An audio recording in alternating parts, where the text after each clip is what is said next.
Olá pessoal, tudo bem com vocês? Que a paz esteja com cada um. Estamos aqui para gravar mais um vídeo aí para o canal. Vamos estar comentando aí, dando prosseguimento aí sobre perdão. A gente já falou no vídeo passado aí sobre perdão, a importância do perdão.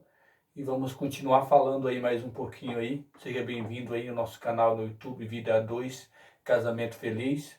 Você que não faz parte, se inscrevam, dá um like aí e nos ajude a gente aí a alcançar mais casais e mais famílias para que sejam mais felizes. Beleza? Tamo junto aí por alguns minutos. Fique com a gente. Olá a todos.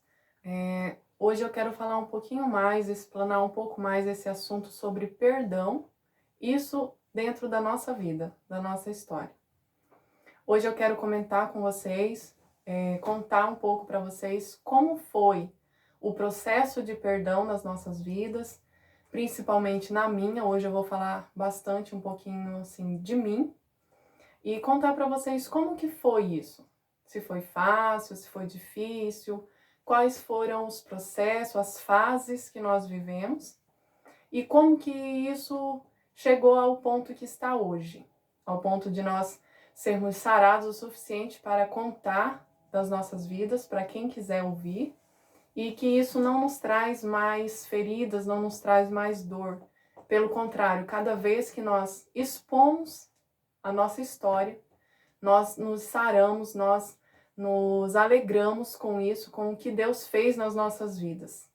Então hoje nós somos testemunhas de que Deus pode realizar esse milagre de restaurar um casamento que aos nossos olhos estava quebrado, destruído. Então assim, eu quero começar a contar um pouquinho do início. Eu e o Paulo somos casados há 14 anos, sempre vivemos um casamento tranquilo, amigável, mas nem sempre foi como deveria ter sido. Em uma certa fase das nossas vidas, tanto eu como ele cometemos falhas, cometemos erros, e chegou uma ocasião nas nossas vidas que nós estávamos vivendo algo tão real em Deus, algo tão profundo em Deus, que nós sentimos a necessidade de contar um ao outro que em certa época das nossas vidas nós nos traímos. Nos traímos como casal, nos traímos como família, nos traímos como filhos de Deus. Então nós sentimos a necessidade nessa época de nos revelar, de sermos transparentes um para o outro, de não ter segredos mais. Então nós sentimos esse desejo.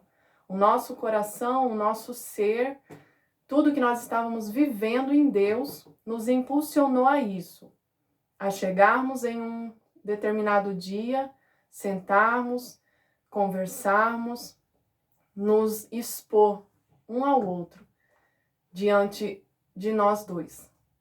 Então, quando chegou esse dia que nós nos revelamos um ao outro, que nós confessamos o que tínhamos feito um com o outro, começou então o processo de perdão nas nossas vidas. Eu quero dizer para você assim que foi algo sobrenatural que aconteceu, porque assim, mesmo que foram coisas que ferem o ser humano, nós fomos muito cuidados por Deus.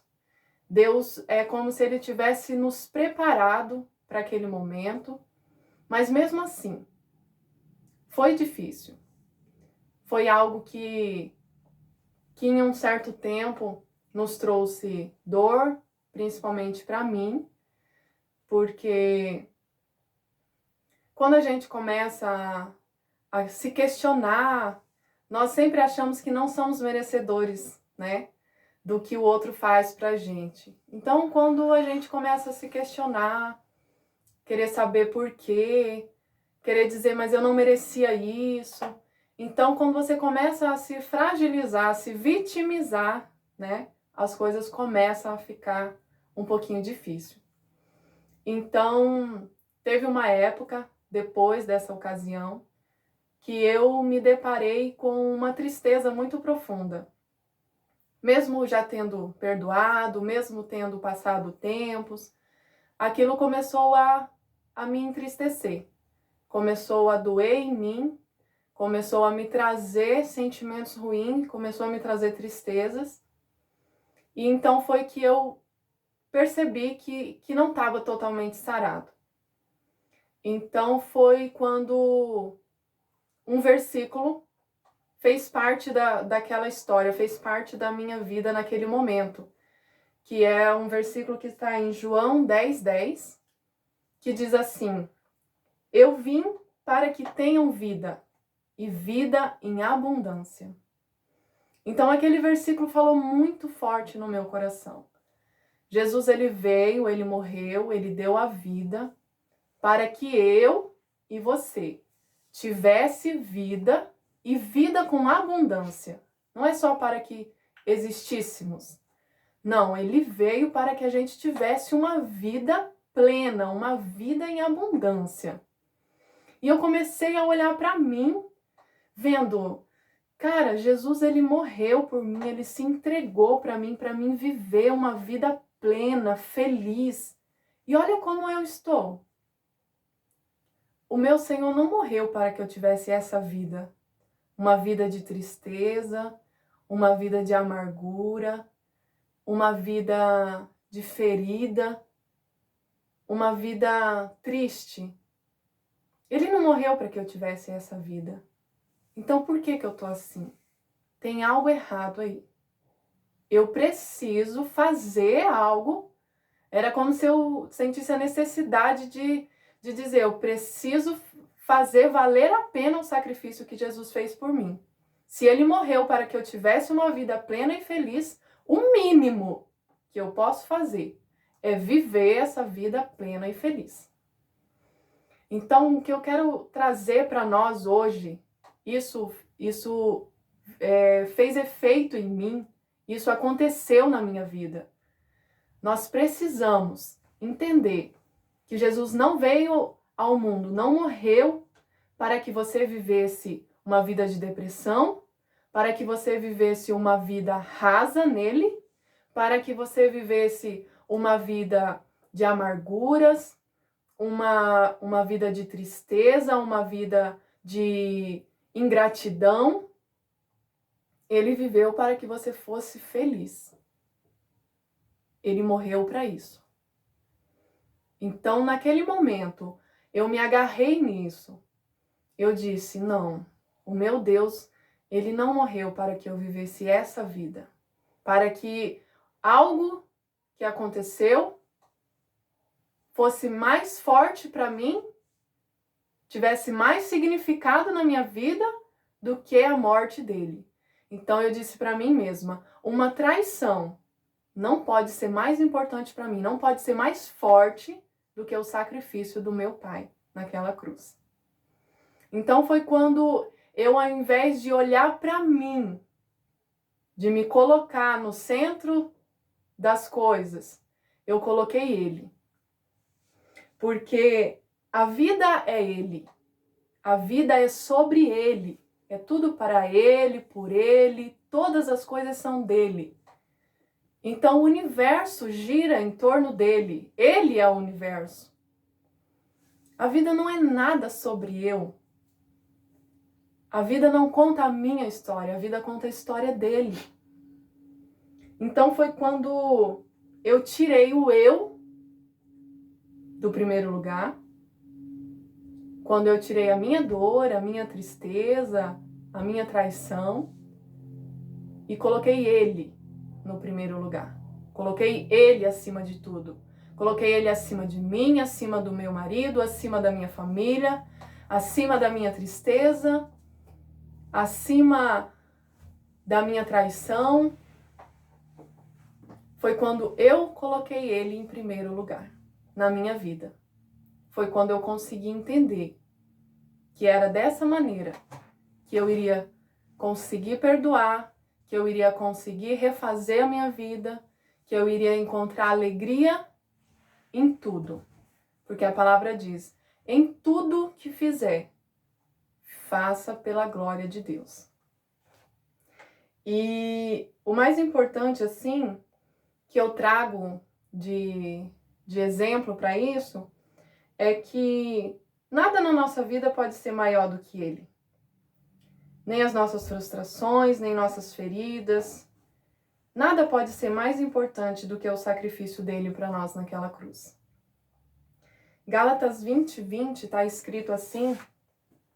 Desculpa, Gálatas 2:20. Está escrito assim: fui crucificado com Cristo. Assim já não sou eu quem vive, mas Cristo que vive em mim. A vida que agora vivo no corpo, vivo-a pela fé no Filho de Deus, que me amou e se entregou por mim. Não anulo a graça de Deus, pois se a justiça vem pela lei, então Cristo morreu inutilmente. O que esse versículo diz? O que esse versículo nos ensina? Que a graça é dar ao outro o que ele não merece. A graça é necessária nas nossas vidas. Sempre foi, sempre vai ser. A graça é necessário em nós, em alguns momentos, ou quem sabe em todos os momentos da nossa vida, ela é necessária. Manifestar ela, porque se não fosse necessário a graça, Cristo não precisava ter morrido. Porque se nós fôssemos suficientes e aptos para honrar os mandamentos, para cumprir as leis, se nós fôssemos capazes disso, de nós mesmos, ele não precisaria ter morrido. E justamente Cristo morreu porque sabia e sempre soube que nós precisaríamos de perdão, que nós não seríamos capazes de viver debaixo da lei, de cumprir todos os mandamentos e estatutos.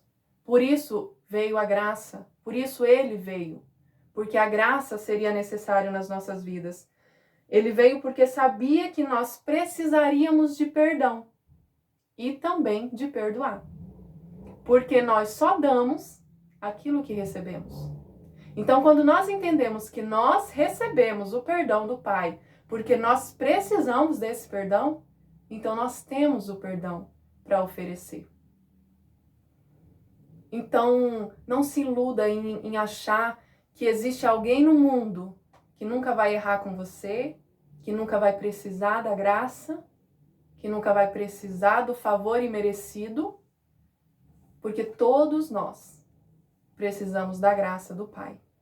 Todos nós precisamos de perdão. Então, todos nós precisamos perdoar. Então, foi assim que o perdão veio, o perdão aconteceu nas nossas vidas. Hoje nós somos sarados porque nós deixamos Cristo viver em nós. Porque nós colocamos Ele no lugar dele, que é o primeiro. Nós colocamos Deus acima de tudo. E hoje nós vivemos um casamento feliz, uma família feliz, um casamento sarado, um casamento curado para curar outras famílias. E isso é o mais lindo na nossa história. Isso é o que eu mais tenho orgulho. Porque eu sei que as minhas feridas saradas podem sarar outras feridas. E é esse o propósito das nossas vidas. É esse o propósito de tudo que aconteceu. É usarmos isso. É usarmos essa pérola que Deus nos deu. De levar a cura para feridas através das nossas feridas curadas. Por isso que a gente falou no vídeo anterior sobre intimidade do casal, sobre conversa, né? Sobre relacionamento, perguntar e saber entender e ter um tempo de conversa com a sua esposa, né? Homens, conversa com a esposa, ter essa conversa diariamente, sempre aí, para que não venha acontecer que nem aconteceu no nosso casamento. Tudo que aconteceu, as traições, a Fernanda não chegou a me trair fisicamente, ela não chegou a esse ponto, né? Mas eu, infelizmente, cometi esse erro, né? Por algumas vezes. E estava na igreja servindo a Deus e pedi a Deus um dia para mim poder contar para ela tudo que eu fiz de errado, tudo que aconteceu, colocar as coisas, como se diz, a limpo, porque eu sabia que eu tinha feito algo muito errado, né? Traído a minha esposa, traído a confiança da minha família. E aí Deus preparou um dia que a gente chegou a conversar sobre esse assunto, né? Já um dia específico que Deus preparou mesmo, que deu tudo certinho e a gente conseguiu se acertar, né? Eu fui o errado por cometer tal falha e assumo a culpa porque foi muito erro da minha parte de não conversar com a minha esposa, de não abrir para ela o meu coração, o que estava acontecendo, né? Porque eu vou te falar um detalhe para você. Todo casamento que há traição, tem um ponto específico que houve uma falha. E você tem que, antes de acontecer a traição, você tem que abrir seu coração para o seu parceiro. Não se frustrar com o que está acontecendo. E antes que venha acontecer uma traição, você tentar consertar o que está acontecendo. O erro, a falha, o buraco, a brecha que está aberta, para que não venha acontecer o pior e você chegar até às vezes perder a tua família, perder seus filhos, né? Eu agradeço muito a Deus porque Deus nos deu a oportunidade de se reerguer de novo no nosso casamento, né? E a gente conseguiu se perdoar. E o que eu faço hoje, né? Pela minha esposa, eu vivo para ela, vivo por minha família, para meus 2 filhos. Eu coloco a minha vida inteiramente aí a dispor deles. Prometi a eles não fazer mais isso perante ela e perante o meu Deus que eu sirvo, né? Porque você tem que também honrar a tua casa. Eu estive esses dias atrás conversando com a minha filha, com a minha família na mesa, né?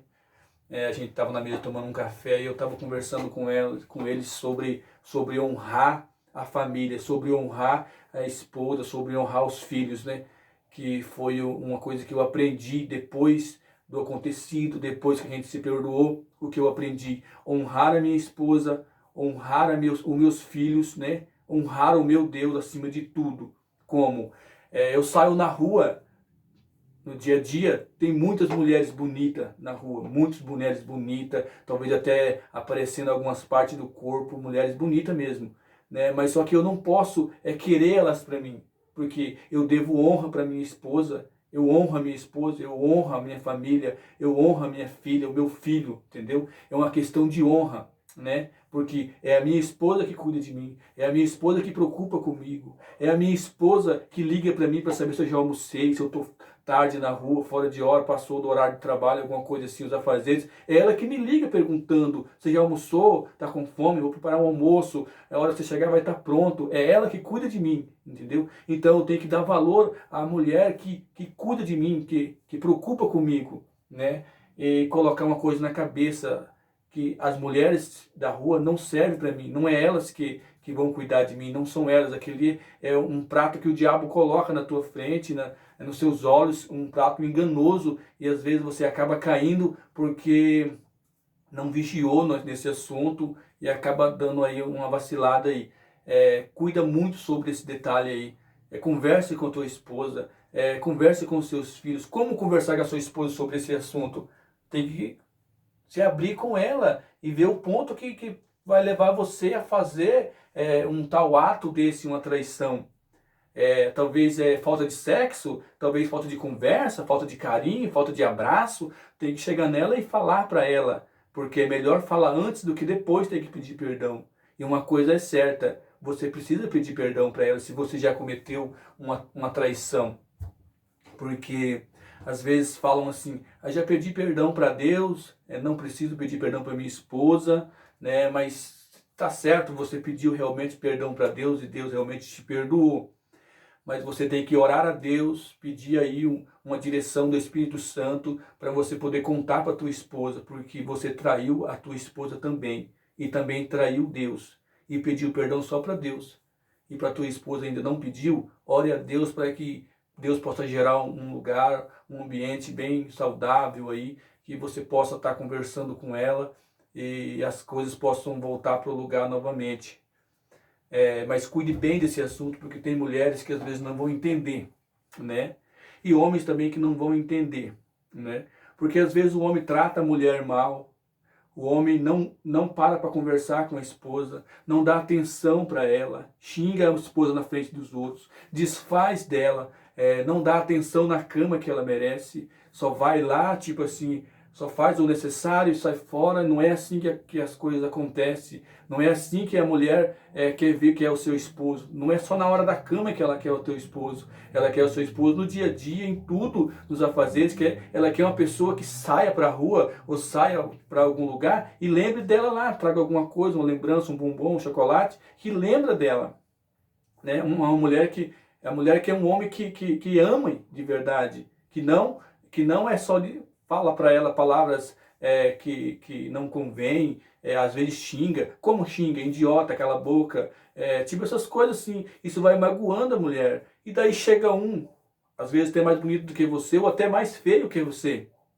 E aí trata ela com carinho, e aí acaba acontecendo o pior. Porque acaba havendo uma traição aí. Então aí você não vai poder colocar culpa na tua esposa, porque você não cuidou dela, você não deu a atenção que merece para ela. E aí você vai ter que perdoar ela, porque foi você que não deu atenção, você que não quis aí cuidar da tua esposa. Porque Jesus Cristo falou assim, que você tem que amar a tua esposa como Cristo amou a igreja, né? Então ela merece atenção, cuidado, tipo aí um jardim, você tem que estar aguando todo dia, tem que estar limpando, tem que estar dando atenção todo dia, porque senão as flores murcham, as rosas caem e nada vai dar certo, não vai dar produção nenhuma. Então cuide bem, proteja da tua família, cuide dela, converse com ela o máximo que você puder, né? Se abra com a tua esposa, não tenha vergonha de se expor para ela, né?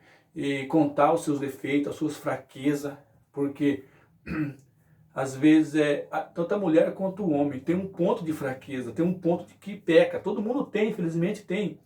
Somos todos pecadores. E a tua esposa, o teu esposo, ele tem que saber qual é a área que você mais peca. Qual é a área que te faz você perder a cabeça aí, né, e pecar mesmo. Talvez, sei lá, na rua, mulheres, talvez pornografia, talvez seja... Talvez dentro da igreja mesmo, tem uma irmã na frente da igreja ali que está de mini saia, está mostrando as pernas, não era um lugar adequado, e talvez ali você vai perder ali a sua mente, ali vai sair de você vai se desviar. Tu tem que contar para a tua esposa para que ela possa te ajudar você. Só que tem esposa que não entende, querido. Por isso que você tem que conversar com a tua esposa e conhecer ela, para que ela possa entender quando você pedir para ela uma ajuda e ela te ajudar também, não condenar você.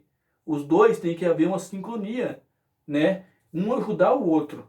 Um ajudar o outro no ponto fraco, na parte que falha, onde é o pecado do outro. É por isso que são dois, para unirem as forças. Mas tem pessoas que não entendem, né? Então, por isso que a gente fala muito sobre conversar, sobre se abrir e expor o seu coração para o seu companheiro. Porque tem casais que estão aí há muitos anos casados e ainda nunca se abriu com a tua esposa. Nunca contou para ela o coração, o que está dentro do coração dele, né? Ela não sabe o que se passa no coração dele. Porque às vezes não sabe o que está passando no coração, não sabe o que passa no dia a dia, o que passa na mente dele, qual é o ponto de fraqueza que ele tem, né? E isso vai gerando aí, uma bola de neve na cabeça, no casal aí, e vai numa hora pode até explodir e vocês acabar se separando. E quem vai sofrer nessa hora da separação é os seus filhos, né? Pense nos seus filhos. Eu casei bem jovem e com minha imaturidade a gente sofreu bastante mesmo. Eu não queria saber muito de ficar em casa, dar atenção para minha esposa. Eu queria era meus amigos, eu queria futebol, eu queria era bar, eu não era crente, é claro, eu queria era cerveja, festa, farra, era isso que eu queria. E aí acabou passando um tempo aí da minha vida e eu acabei me perdendo aí. E eu agradeço muito a Deus porque eu consegui me encontrar de novo em Cristo, se encontrar na minha família. Antes que eu perdesse a minha família, Deus teve misericórdia e resgatou de novo para mim. E eu abracei essa oportunidade, né? E estou aqui e vivo para minha esposa, e vivo para minha filha, e vivo para o meu filho. O que eu faço são para eles, eu penso neles, eu vivo para eles, entendeu? É isso que tem que acontecer. Você falhou? Peça perdão e coloque as coisas no lugar novamente e comece a caminhar e comece a viver para tua esposa, viver para tua família, porque pelo menos para redimir as falhas que você teve. Tenta ser um homem de verdade depois dessa ocasião aí de perdão. Ser um homem que honre a esposa, honre os filhos. Você vai conseguir de novo, sim, conquistar aí o seu sacerdócio no seu lar, né? E não esqueça de colocar Deus em primeiro lugar. Você, mulher, você, homem, vocês querem ter uma vida saudável? Querem ter uma vida abençoada, livre de traição, de problema, livre de prostituição, de traição, essas coisas? Coloque a tua vida em Deus. Coloque Deus em primeiro lugar no seu casamento. Só assim você vai ter um casamento saudável. Vai gerar uma confiança. Por quê? Porque eu penso que a minha esposa, primeiro, antes dela ser fiel a mim, ela tem que honrar o Senhor que está no céu. Eu não fico preocupado com a minha esposa se ela sai na rua, ou se ela chega mais tarde do trabalho, o que ela está fazendo. Eu não fico fiscalizando o Facebook dela, fiscalizando o WhatsApp. Não. Por quê? Porque eu sei que acima de mim tem um Deus vivo que cuida de nós. Primeiramente, ela tem que ser fiel a Deus, depois a mim. E se eu vejo nas atitudes dela, no dia a dia, que ela é fiel a Deus, com certeza ela vai ser fiel a mim. Então, a porcentagem de seu esposo, da sua esposa ser bem fiel a você, 100% fiel a você, é se ela for fiel a Deus. Sendo fiel a Deus, vai ser fiel à tua família. Não que eu esteja dizendo que quem não serve a Deus seja infiel. Pode sim acontecer que quem não serve a Deus seja um homem sério, que honre a tua família, que honre a tua esposa. Isso pode sim acontecer. Eu estou falando que a pessoa que serve a Deus, que tem um compromisso maior com Deus, ele tem mais chance, tem mais força de ser fiel e de acompanhar aí o dia a dia aí da tua família aí de perto, para que não venha acontecer o pior. É isso que eu estou dizendo. Não quero também que você chegue na tua esposa e se abra com ela sem orar, sem pedir direção a Deus, porque isso pode causar uma tragédia até. Ore a Deus, conheça a tua esposa, para que você não venha, em vez de tentar resolver um problema, causar um grande problema, até uma separação aí. Mas é isso aí. Quer falar mais uma coisa? Acho que é só para encerrar por hoje. É isso aí, pessoal. Muito obrigado vocês que assistiram esse vídeo aí. Que Deus abençoe grandemente vocês. Compartilhe esse vídeo aí. Dê um like aí. Ajude a gente na maneira que você se inscrever no canal. Aí o canal vai crescendo devagarzinho. Aí a gente vai ficar muito agradecido, porque a sua ajuda aí é muito bem-vinda aí, para que possamos alcançar vidas e mais vidas, para que o casamento seja um casamento feliz de verdade. Beleza? Um abraço, fiquem com Deus. Tchau, pessoal.